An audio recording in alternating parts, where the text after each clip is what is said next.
आज का टॉपिक है हिस्टेरेक्टोमी, रहम बरारी।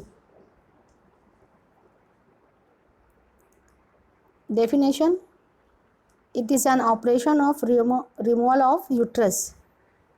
इसमें यूट्रस को कट करके बाहर निकाल लेते हैं, जिसे हिस्टेरेक्टोमी कहेंगे।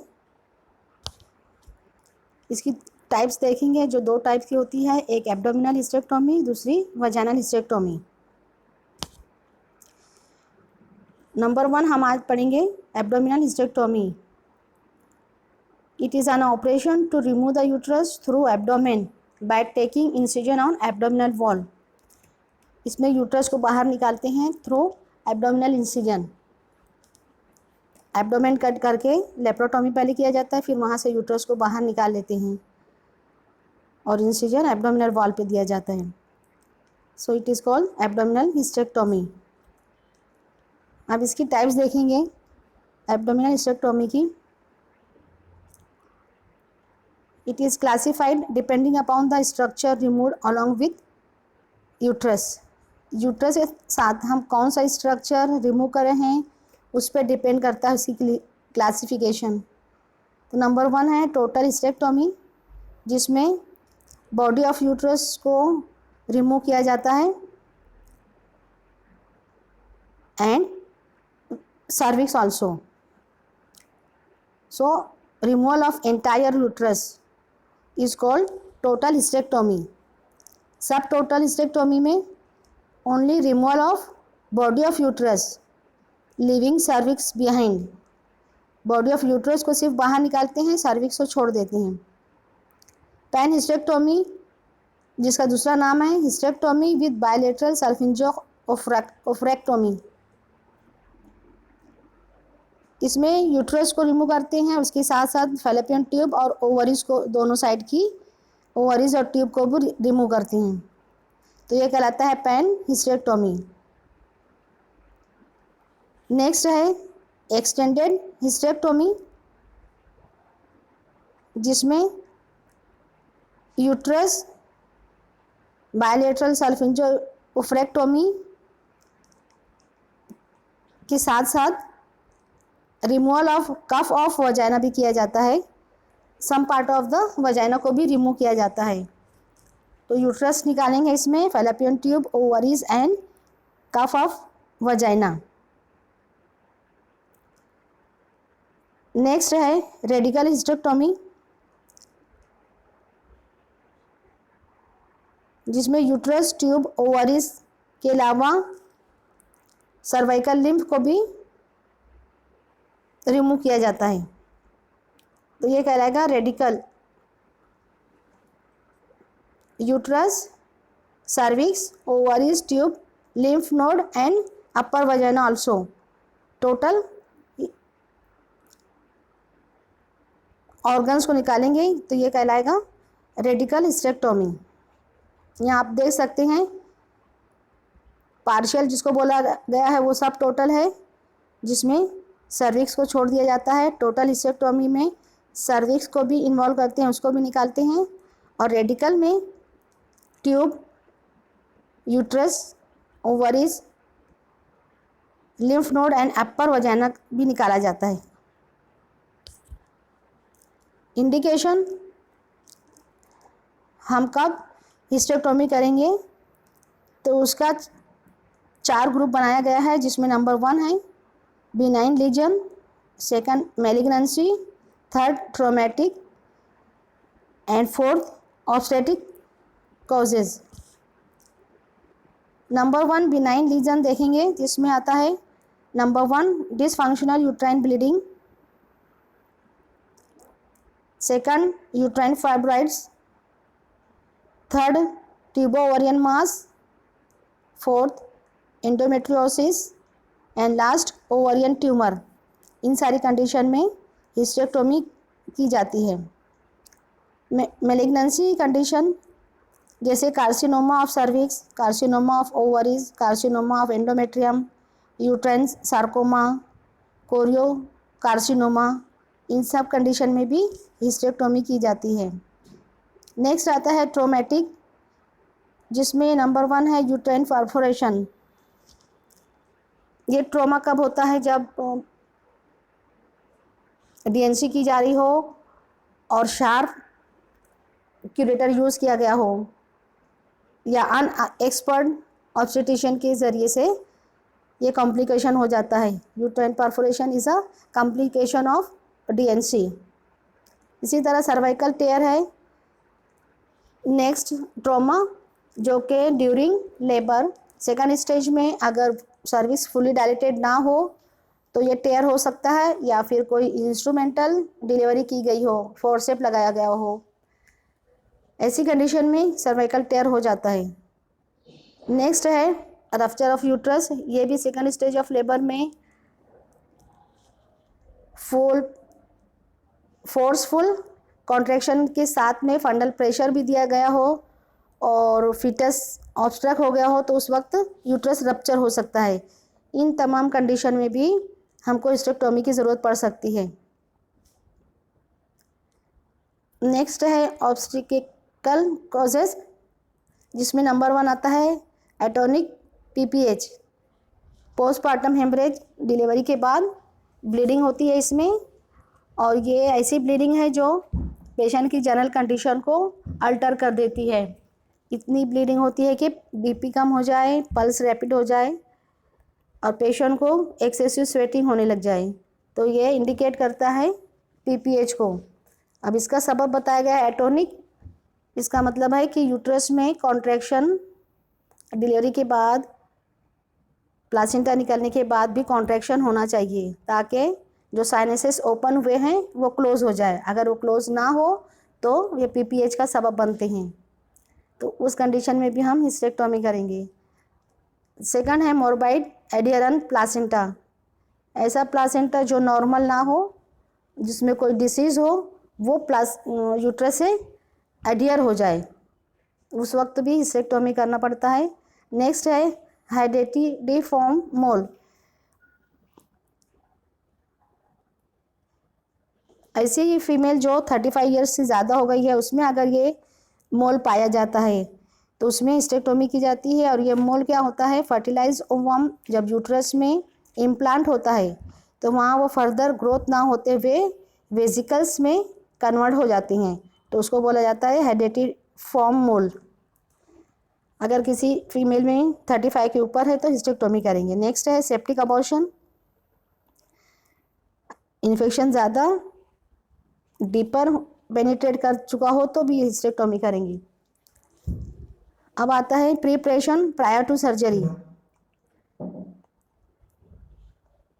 Light diet night before surgery. जिस दिन सर्जरी करना है उसकी प्रीवियस नाइट को पेशेंट को लाइट डाइट देंगे। नील बाय माउथ रखेंगे from morning at least 8 hours prior to surgery. Surgery से 8 घंटा पहले पेशेंट को NBM रखेंगे। Because stomach should be empty at the time of anaesthesia. Anaesthesia देने के टाइम स्टमक एम्प्टी रहना चाहिए। अगर वो एम्प्टी नहीं रहा तो पेशेंट को वॉमिटिंग होती है और फिर वो एस्पिरेट करके एस्पिरेशन निमोनिया का सबब बनता है। नेक्स्ट है प्रिपरेशन ऑफ बावेल। उसको करेंगे by giving enema at night. Next आता है सिडेशन। उसी रात में हम पेशेंट को सिडेट करेंगे। उसके लिए टैबलेट दी जाती है डायज़ेपम 5 mg और 10 mg, और अल्प्राजोलम 0.25 और 0.5 mg दे सकते हैं। इसमें एब्डोमिनल प्रिपरेशन है removal of hair, second wash with water and soap, vaginal preparation wash with Savlon, and last prophylactic antibiotic injection ceftriaxone 1 gram IV देंगे ऑन इंडक्शन ऑफ एनेस्थेसिया। जब anaesthesia दिया जाता है उसी वक्त एंटीबायोटिक का एक डोज भी देंगे। Now work on table. जब पेशेंट को ऑपरेशन टेबल पे रखेंगे तो क्या करना है? तो IV रिंगर लैक्टेट शुरू करेंगे पेशेंट को। एनेस्थेसिया देंगे जो कि GA में किया जाता है यह प्रोसीजर। पेशेंट की पोजीशन होगी डॉर्सल। उसके बाद हम कैथेटराइजेशन करेंगे with Foley's catheter. Then draping of abdomen करेंगे with sterile towel and legs with leggings. Now the actual steps of the operation.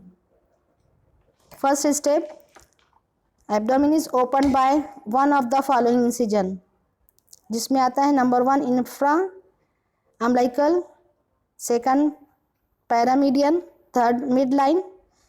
इन तीनों इंसिजन में से किसी एक इंसिजन को के ज़रिए एब्डोमेन को ओपन किया जाता है. नेक्स्ट, यूट्रस को ऊन के बाहर लाते हैं. नेक्स्ट, डाइंस रिट्रैक्टर को इंट्रोड्यूस किया जाता है to retract the abdominal wall. फिर उसके बाद इंटेस्टाइन को और ओमेंटम को ऑपरेटिव एरिया से सेफ रखने के लिए पैकिंग की जाती है, जिसके लिए स्वाब यूज़ होता है. उसके बाद हम पेल्विक ऑर्गन को एग्जामिन करेंगे, ये डिसाइड करने के लिए कि ओवरीज को हमको रिमूव करना है या प्रिजर्व करना है. एग्जामिन करने के बाद अगर हमको ओवरीज हेल्दी महसूस हो रही है और एज पेशेंट की बिलो 45 ईयर्स है तो हम ओवरीज को प्रिजर्व कर सकते हैं. लेकिन आफ्टर 45 ईयर्स में we have to remove the ovaries. इसी तरह फैलोपियन ट्यूब को देखेंगे. If it diseased then we have to remove the tubes. Examine करने के बाद, डिसीजन लेने के बाद हम यूट्रस में ट्रैक्शन देंगे. यूट्रस के दोनों कॉर्नुअल एंड के पास वॉल्सेलम लगा देंगे और उससे हम ट्रैक्शन करेंगे थ्रू एब्डोमेन. एब्डोमेन की तरफ उसको पुल करेंगे. तो uterus is pulled on one side and clamps are placed on contralateral side. ऊपर पुश करने के बाद फिर उसको एक साइड में पुश कर देंगे. उसके अपोजिट साइड में 2 क्लैम्प लगाएंगे.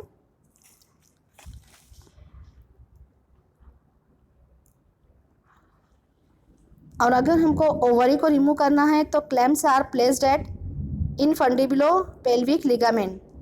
इस लिगामेंट के पे हम वो क्लैम्प लगाएंगे. क्लैम्प लगाने के बाद tissue in between are cut and replace by suture. Clamp के दरमियान से उसको कट कर देंगे और सूचर करेंगे. सूचर के लिए हम वैक्रिल 0 नंबर ले सकते हैं मटेरियल या फिर क्रोमिक कैटगेट. ये प्रोसीजर दोनों साइड में करेंगे. नेक्स्ट आता है pair clamps are placed on round ligament which is then cut and replace by suture. इसमें भी मटेरियल वैक्रिल 0 नंबर लेंगे या क्रोमिक कैटगेट. इसको भी दोनों साइड से ये प्रोसीजर किया जाएगा. Then loose peritoneum of uterosacral pouch is extended from one round ligament to other. जो पेरिनियम कट हुई है उसको स्टिच करके दूसरे लिगामेंट तक ले जाएंगे और वहाँ पर उसको स्टिच कर देंगे, जिसकी वजह से पेरिटोनियम कवर हो जाएगी. और next, bladder is pushed down by gauze till anterior wall is reached. जब तक हम एंटीरियर वजाइनल वॉल तक नहीं पहुंचते, ब्लडर को नीचे पुश करेंगे गॉज के जरिए. Next, clamps are placed on the parametric close to uterus at the level of internal loss. Clamp रखने के बाद फिर उन दोनों के क्लैम्प के बीच के जो टिश्यू उसको कट करेंगे और सुचर करेंगे. Similar step are followed on both the side. अब यूट्रस को आगे की तरफ पुल करेंगे